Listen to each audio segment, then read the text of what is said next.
Hello दोस्तों, नमस्कार। उम्मीद है आप सबकी तैयारी एकदम जोरों पर होगी। देखिए, पिछले कुछ दिनों से ना बीएसएससी एग्जाम को लेकर एक टेंडर नोटिस की वजह से काफ़ी कंफ्यूजन और पैनिक का माहौल बन गया है। तो आज हम इसी को पूरी तरह से क्लियर करेंगे ताकि आपको बिल्कुल सही और सटीक जानकारी मिल सके। और सवाल यही है जो हर एस्पिरेंट के दिमाग में घूम रहा है। हर तरफ से खबरें आ रही थीं कि भाई टेंडर कैंसिल हो गया, अब तो एग्जाम होगा ही नहीं, और इसने ना सबको परेशान कर दिया है। लेकिन क्या ये सच है? चलिए आज इसकी तह तक जाते हैं और पूरे मामले को अच्छे से समझते हैं। तो चलिए सीधे पॉइंट पर आते हैं। जो भी अफवाहें चल रही हैं उनको साइड में रखते हैं और फैक्ट्स को देखते हैं, ताकि आप लोगों को बिल्कुल क्लियर पिक्चर मिले और ये जो बेवजह की टेंशन है वो खत्म हो। तो देखिए, स्क्रीन पे आपको अफवाह और हकीकत में फर्क बिल्कुल साफ दिख रहा होगा। एक तरफ अफवाह थी कि पूरा का पूरा टेंडर ही कैंसिल हो गया, एग्जाम गया। लेकिन सच क्या है? सच ये है कि सिर्फ एक टेंडर कैंसिल हुआ था, और वो भी क्यों? एक छोटी सी टेक्निकल दिक्कत की वजह से। और सबसे जरूरी बात, आयोग ने जरा भी देर नहीं की, तुरंत एक नया टेंडर भी जारी कर दिया है। अब ये टेक्निकल इशू या तकनीकी समस्या क्या है? देखिए, ये कोई बहुत बड़ी रुकावट नहीं थी, ये बस प्रोसेस से जुड़ा एक छोटा सा मुद्दा था। और अच्छी खबर यह है कि कमीशन ने उस प्रॉब्लम को पहचान कर उसे ठीक भी कर लिया है। अब प्रोसेस बिना किसी रोक टोक के आगे बढ़ रहा है। ठीक है, तो अब आते हैं नए नोटिस पर। देखिए, यही वो ऑफिशियल डॉक्यूमेंट है जिस पर हमें भरोसा करना है। इसी से सारी सही जानकारी मिलेगी, इधर उधर की बातों पे नहीं। तो ये जो नया नोटिस है, इसका रेफरेंस नंबर है 1235। और इसका मकसद क्या है? इसका मकसद है एक ऐसी एजेंसी को चुनना जो भर्ती के लिए सॉफ्टवेयर और वेबसाइट का काम संभालेगी। एक बात और, एक टेंडर का काम पहले ही हो चुका है, ये समझिए दूसरा और आखिरी स्टेप है। और इस एजेंसी का काम बहुत बहुत इंपॉर्टेंट है।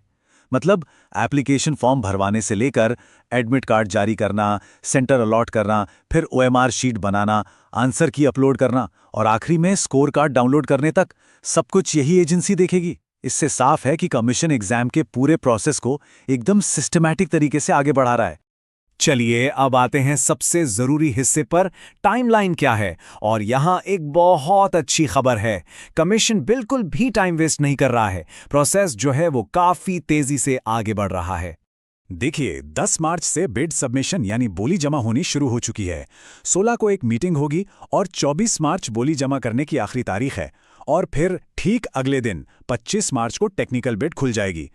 साफ है, इस महीने के आखिर तक ये फाइनल हो जाएगा कि काम किस एजेंसी को मिल रहा है। कितना फास्ट है देखिए। तो अब सबसे बड़ा सवाल कि इन सब का हमारे एग्जाम पर क्या असर पड़ेगा?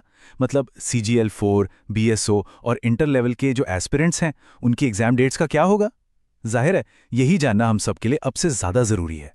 तो देखिए, सबसे जरूरी बात, अपनी तैयारी की स्पीड बिल्कुल भी कम नहीं करनी है। अपना टारगेट जून जुलाई ही मानकर चलना है। ये बिल्कुल मत सोचिए कि एग्जाम अब अगस्त या अक्टूबर में होगा, क्योंकि ये सोच आपकी तैयारी को नुकसान पहुंचा सकती है। अपनी पूरी की पूरी एनर्जी सिर्फ पढ़ाई पर लगाइए। और मान लीजिए अगर थोड़ी बहुत देरी होती भी है तो वो बहुत मामूली होगी, ज्यादा से ज्यादा 15-20 दिन की। और इसको एक प्रॉब्लम की तरह मत देखिए, इसे ऐसे देखिए कि आपको रिवीजन के लिए थोड़ा एक्स्ट्रा टाइम मिल गया। तो घबराने वाली तो कोई बात ही नहीं है। ठीक है, तो अब जब सारी पिक्चर क्लियर हो गई है, तो अब आगे क्या करना है? अगला कदम क्या होना चाहिए? चलिए एक सीधा सा एक्शन प्लान देखते हैं, ताकि सब लोग सक्सेस के ट्रैक पर बने रहें। एक्शन प्लान बिल्कुल सीधा है। स्टेप 1, अफवाहों को पूरी तरह इग्नोर कीजिए, सिर्फ ऑफिशियल सोर्सेज पर भरोसा रखिए। स्टेप 2, अपना टारगेट जून जुलाई ही रखिए और उसी हिसाब से पढ़िए। और स्टेप 3, अपना पूरा फोकस तैयारी पर लगाइए। दोस्तों, ASO, BSO जैसी पोस्ट बार बार नहीं आती, ये गोल्डन चांस है, इसे हाथ से जाने मत दीजिए। और ये बात मैं फिर से कह रहा हूं, बिल्कुल भी पैनिक नहीं करना है। ये जो कुछ भी हो रहा है, ये प्रोसेस का एक पार्ट है बस। हमारा काम क्या है? शांत रहना और अपनी तैयारी को जारी रखना। हमारी कोशिश हमेशा यही रहेगी कि आप तक सिर्फ ऑथेंटिक और सही टाइम पे जानकारी पहुंचे।